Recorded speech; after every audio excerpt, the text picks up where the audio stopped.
Merci. Bon, ben tant pis, ils n'auront pas. Hein. Je recommence. Enfin, non. Ah ben, je suis désolée, hein, mince. Bon. Donc, je vais vous faire une petite introduction. Ensuite, je vous donnerai le contexte du texte que dont vous venez de partager.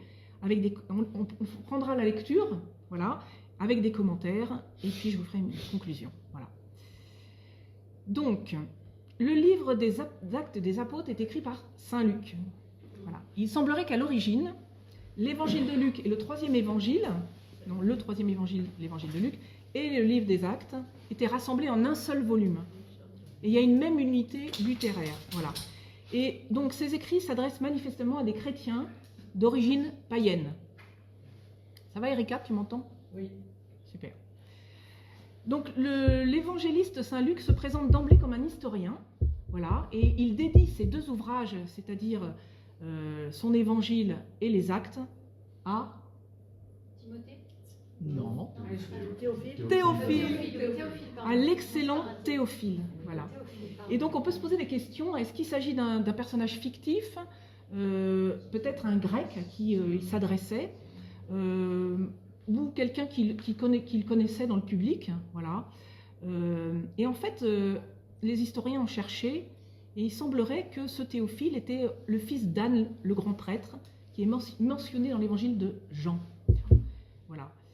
Et ce prêtre appartenait à la plus importante famille sacerdotale de Palestine. Mais en même temps, Théophile, vous voyez, Théophile, on peut dire un ami ou un aimé de Dieu, ou qui aime Dieu, vous voyez. Et donc en fait, certains ont dit, mais n'est-ce pas aussi le disciple universel, c'est-à-dire finalement qui symbolise les chrétiens d'origine païenne, c'est-à-dire vous et moi. Voilà, donc Saint Luc s'adresse à nous. Luc est d'origine païenne, d'Antioche en Syrie, c'est un converti, un juif helléniste, grec, de tradition grecque donc. Il est médecin et semble d'après ses écrits cultivé. Il manie la langue grecque avec beaucoup d'élégance. Il n'a pas connu Jésus, mais il accompagne Paul dans ses voyages missionnaires. Et donc les actes relatent l'histoire des origines chrétiennes, des premières communautés chrétiennes, l'expansion de l'Église, au point qu'on a pu appeler les actes l'évangile du Saint-Esprit. C'est intéressant, hein? Voilà, parce qu'on voit bien que dans les actes, c'est l'Esprit Saint qui mène, en fait. Voilà. Le contexte, alors vous avez partagé, je pense que vous avez lu Luc 24, avant les actes. Vous vous souvenez que Jésus dit « Voici les paroles que je vous ai dites quand j'étais encore avec vous. Il faut que s'accomplisse tout ce qui a été écrit à mon sujet dans la loi de Moïse, les prophètes et les psaumes. » Alors il leur ouvrit l'intelligence et la compréhension des Écritures. Il leur dit, bon, voilà, ainsi est-il écrit que le Christ souffrirait, qu'il ressusciterait d'entre les morts le troisième jour, et que la conversion serait proclamée en son nom pour le pardon des péchés à toutes les nations, en commençant par Jérusalem. À vous d'en être les témoins, et moi, je vais vous envoyer ce que mon Père a promis. Quant à vous, demeurez dans la ville jusqu'à ce que vous soyez revêtus d'une puissance venue d'en haut. Voilà, et après, c'est le moment de l'ascension où il part, il s'en va. Et les disciples reviennent dans le temple pour bénir Dieu. Voilà. On arrive dans l'acte 1. Donc Jésus, acte 1, verset 4. Au cours d'un repas qu'il prenait avec eux, il leur donne alors de ne pas quitter Jérusalem, mais d'y attendre que s'accomplisse la promesse du Père. Cette promesse, vous l'avez entendue de ma bouche. Vous savez, cette promesse, elle est annoncée dans l'Ancien Testament par les prophètes, les différents prophètes, et petit à petit, cette promesse, elle va s'éclaircir, elle va s'affiner. Voilà, et on va comprendre petit à petit. Vous avez dans Jérémie 31, 34, moi j'aime beaucoup ces paroles dans les prophètes, parce qu'ils annoncent vraiment ce qu'on vit aujourd'hui en fait. Dans Jérémie 31, 34, « Voici venir des jours, oracle du Seigneur, où je conclurai avec la maison d'Israël et la maison de Juda une alliance nouvelle. » Vous vous souvenez, l'alliance, on en avait parlé. Mais nouvelle. « Je mettrai ma loi au fond de leur être, et je l'écrirai sur leur cœur. Alors je serai leur Dieu, et eux seront mon peuple. Ils me connaîtront, tous, des plus petits jusqu'aux plus grands. » Et dans Ézéchiel, donc Ézéchiel, le prophète de l'exil à Babylone, qui était visionnaire, « Et je vous donnerai un cœur nouveau, je mettrai en vous un esprit nouveau, j'ôterai de votre chair le cœur de pierre, je vous donnerai un cœur de chair, je mettrai mon esprit en vous, et je ferai que vous marchiez selon mes lois, et que vous observiez et pratiquiez mes coutumes. » Voilà, et donc tout l'Ancien Testament est tendu vers cette promesse. Il prépare la venue du Messie, de ce Messie, de cet oint, comme on dit, oint de l'Esprit, rempli de l'Esprit de Dieu. Il est la promesse du Père. Et en fait, cette promesse va s'accomplir en Jésus, définitivement. Il est l'Alliance nouvelle. En lui s'accomplit l'Alliance nouvelle. Je ne sais pas si vous avez lu la lecture d'aujourd'hui. La lecture dans Isaïe 11, 1, 10. Sur lui reposera l'Esprit du Seigneur. En ce jour-là, un rameau sortira de la souche de Jessé, père de David. Un rejeton jaillira de ses racines, donc c'est Jésus. Sur lui reposera l'Esprit du Seigneur, esprit de sagesse et de discernement, esprit de conseil et de force, esprit de connaissance et de crainte du Seigneur, qui lui inspirera la crainte du Seigneur. Et donc vous voyez, cet esprit promis, l'Esprit du Père, est destiné à sceller cette alliance nouvelle, intime, entre Dieu et les hommes. Et finalement, la loi, elle n'est plus extérieure, comme dans l'Alliance, vous savez, au Sinaï, c'était une loi extérieure qu'il fallait suivre. Eh bien, elle va être vécue au cœur même de l'homme. Au cœur même de l'homme. Elle va être vécue d'abord en Jésus, qui est le Messie. Et cet esprit permettra à chaque homme de vivre une union très intime avec son Dieu, qui dépasse la pratique religieuse extérieure. Et il travaillera au plus profond des cœurs pour les transformer. C'est ce que nous vivons. Vous êtes d'accord? C'est ce que nous essayons de vivre. Voilà. Je reprends acte 1, verset 5. Alors que Jean, donc c'est Jésus qui parle, a baptisé avec l'eau, c'est dans l'Esprit Saint que vous serez baptisés sous peu de jours. Donc les apôtres l'interrogent en disant « mais je comprends pas, on comprend pas, c'est maintenant qu'il va rétablir le royaume » parce qu'eux ils pensaient à un royaume terrestre, à un roi terrestre. Et Jésus répond « il ne vous appartient pas de connaître les temps et les moments que le Père a fixés de sa propre autorité, mais vous allez recevoir une force. Quand le Saint-Esprit viendra sur vous, vous serez alors mes témoins à Jérusalem, dans toute la Judée et la Samarie jusqu'aux extrémités de la terre. » Et donc nous voyons après dans le verset 13 le groupe des apôtres. Le groupe des apôtres, c'est le groupe apostolique, donc c'est les 12 apôtres qui sont réunis en prière, tous d'un même cœur, étaient assidus à la prière avec des femmes, avec Marie, la mère de Jésus, et avec ses frères. C'est important de voir qu'ils sont réunis ensemble, tous ensemble, et ils prient avec Marie, la mère de Jésus. Après on a le passage du remplacement de Judas, et on arrive à l'acte 2. Donc on va reprendre la lecture, phrase par phrase. Je me suis vraiment appuyée sur la première partie du texte, pas sur le discours de Pierre, mais j'en parlerai un petit peu. Voilà. Donc quand arriva le jour de la Pentecôte, au terme des 50 jours, ils se trouvaient réunis tous ensemble. Donc la Pentecôte, vous avez bien compris que c'était 50 jours après la fête juive de Pâques. Voilà. Et cette fête, au départ, était une fête de la moisson dans Exode. Voilà. Et ensuite, elle a commémoré l'alliance du Sinaï entre Dieu et Israël avec le don de la loi, les 10 commandements, par l'intermédiaire de Moïse. Et en fait, cette fête de Shavuot, elle rassemblait en pèlerinage chaque année à Jérusalem des foules juives qui venaient de nombreux pays. Voilà. Et on voit qu'ils sont réunis tous ensemble, c'est le groupe apostolique. C'est vraiment les 12 apôtres avec Marie. Oui, c'est ça. Puisque Judas a été remplacé par Matthias. Voilà. Ouais. Verset 2. Soudain, un bruit survint du ciel, comme un violent coup de vent.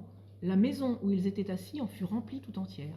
Alors il leur apparurent des langues qu'on aurait dites de feu, qui se partageaient, et il s'en posa une sur chacun d'eux. Je ne sais pas si ça vous évoque des passages dans l'Ancien Testament, où on voit Dieu parler au milieu du feu. Vous avez des idées? Particulièrement Moïse et le buisson ardent, où Dieu lui parle. Le Sinaï aussi. Voilà, le feu, le vent, le tremblement de terre. Voilà, ce sont les manifestations de Dieu. Voilà. Et dans Saint Jean aussi, chapitre 3, verset 8, vous savez, le discours avec Nicodème. Jésus dit à Nicodème, « Il vous faut naître d'en haut. Le vent souffle où il veut. Tu entends sa voix, mais tu ne sais pas d'où il vient et où il va. Ainsi en est-il de quiconque est né de l'Esprit. » Le vent souffle où il veut et tu entends sa voix. Voilà. Verset 4. Tous furent remplis d'Esprit Saint, ils se mirent à parler en d'autres langues, et chacun s'exprimait selon le don de l'Esprit. Vous voyez, c'est le charisme de glossolalie, comme on dit, ou de parler en langue. Ils sont dans un état, après les gens disent, mais ils sont pleins de vin doux, en fait. Ils sont dans un état d'exaltation, remplis d'une force nouvelle, en fait. Or, il y avait, résidant à Jérusalem, des Juifs religieux venant de toutes les nations sous le ciel. Ah.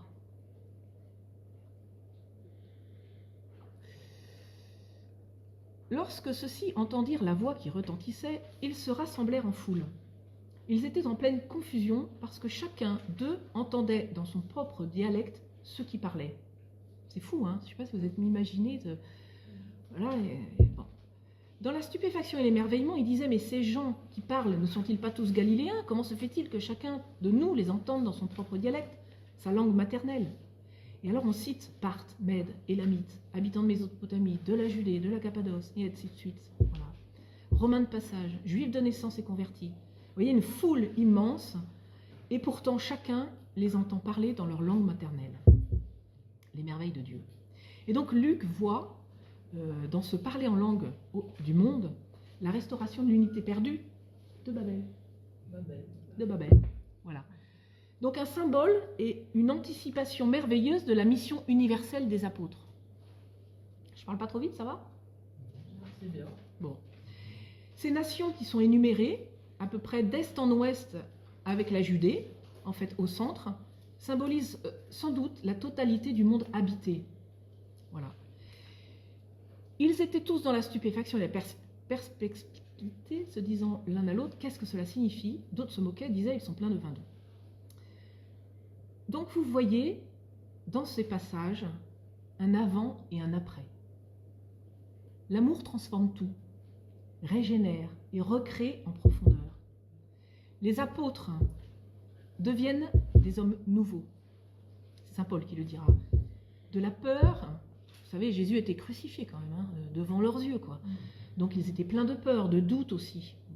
Voilà, et de l'enfermement, du mutisme. Par l'action du Saint-Esprit, ils sortent du cénacle où ils étaient enfermés par peur des Juifs. Ils témoignent ouvertement. Leur parole est comprise dans toutes les langues et touche les cœurs, provoquant des conversions en nombre. Et en fait, la Pentecôte, c'est vraiment l'acte de naissance de l'Église. Vous savez qu'elle est née du cœur transpercé du Christ sur la croix. Hein, sur la croix, le cœur transpercé. On voit du sang et de l'eau couler. Hein, le sang qui purifie, qui nous guérit. L'eau aussi qui nous purifie, c'est l'Esprit Saint. Le baptême. Voilà, la Pentecôte, voilà. Née du cœur transpercé du Christ sur la croix, née de l'action du Saint-Esprit dans le cœur et la vie des apôtres.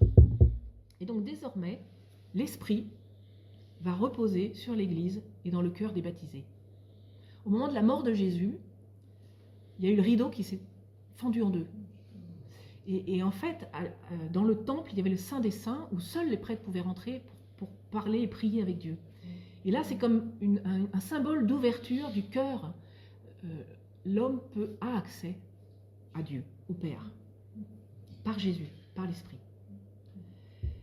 Donc, quels sont les fruits de l'Esprit à la Pentecôte? Suivi du discours de Pierre, vous l'avez lu, hein, vous l'avez lu. Et il est fort ce discours, en fait. Pierre, qui avait peur, tout d'un coup, va se lever, et avec les 11, il va élever la voix, et il va dire, il va reprendre les prophètes, les paroles des prophètes, et il va montrer combien Jésus est le Messie qu'ils attendaient, et combien Jésus est le seul sauveur, en fait. Voilà, mort et ressuscité pour chacun d'entre nous, et pour la rémission des péchés, et la rédemption. Donc l'Esprit à la Pentecôte libère de la peur. Pierre et les apôtres, donc libère les disciples. Il nous libère de la peur. Il rassemble et unifie.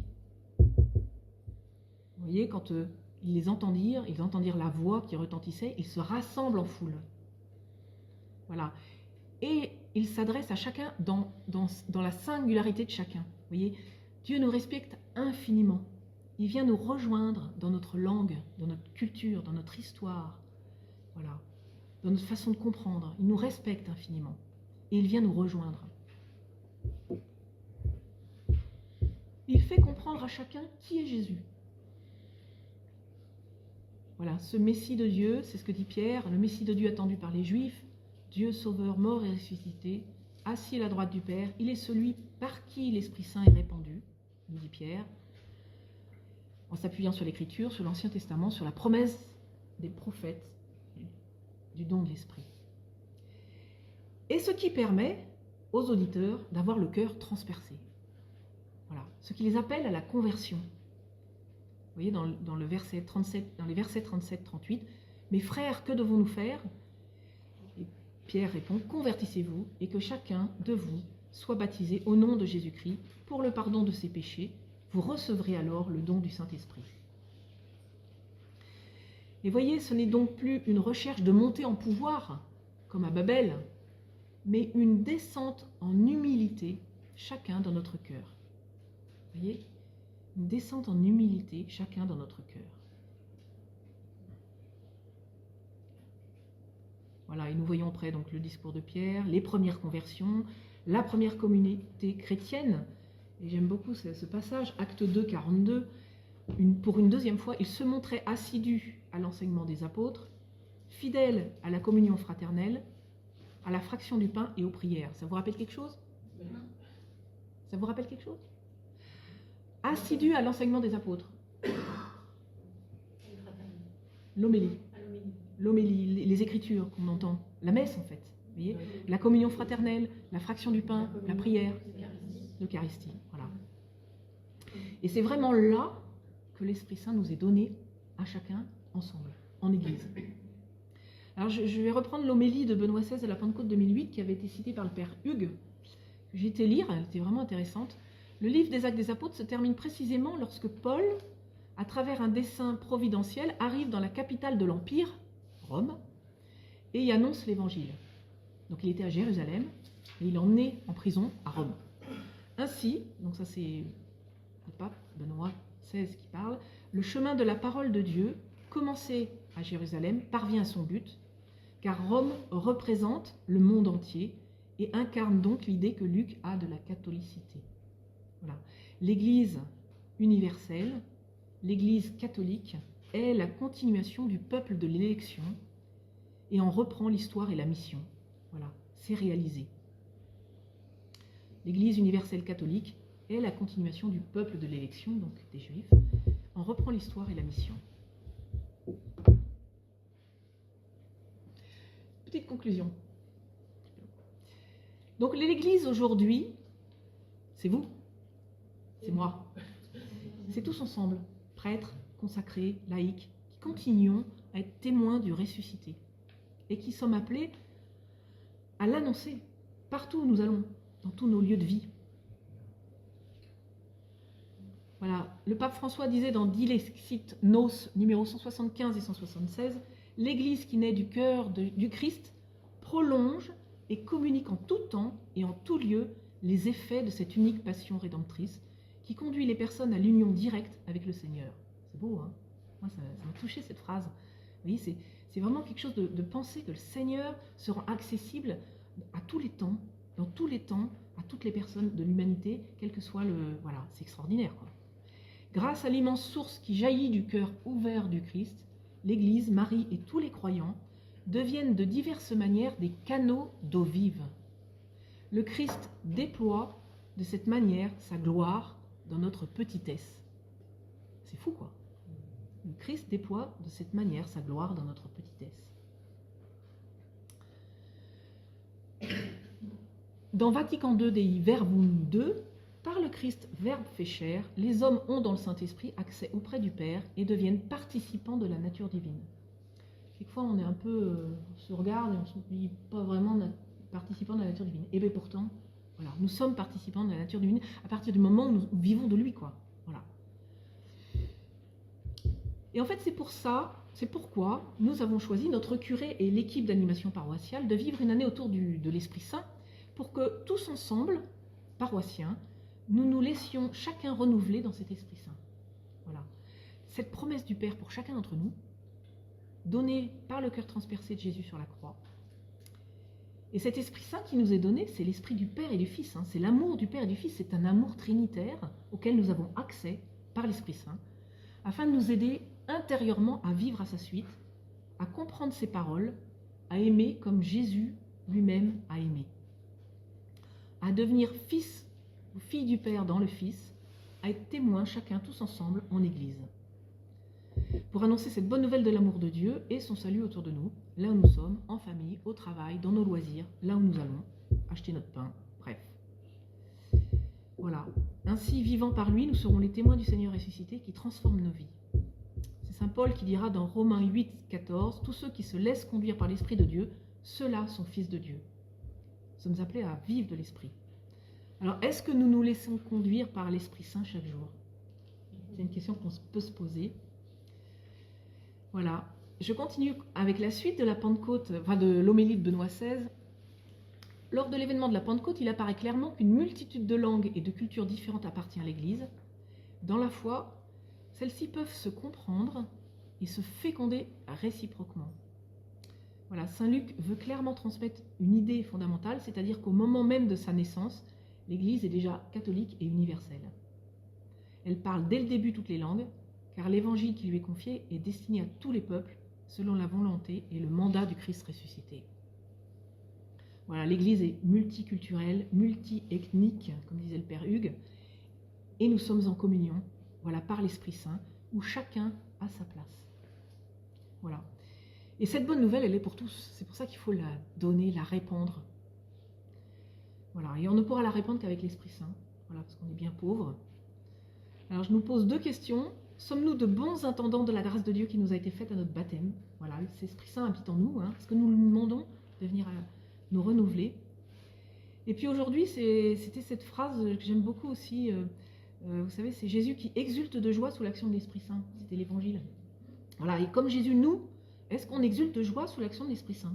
Voilà, pour proclamer la louange du Père, tout heureux de connaître, parce qu'on a de la chance, vous n'imaginez pas, de connaître cette révélation, de pouvoir en vivre. Voilà. Dieu vient en nous faire alliance. Dieu vient faire sa demeure dans notre cœur. C'est grand. Voilà.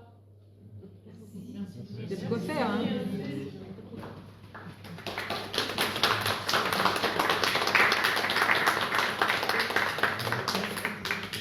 Il vient pour les applaudissements. Oui, c'est lui qu'on applaudit.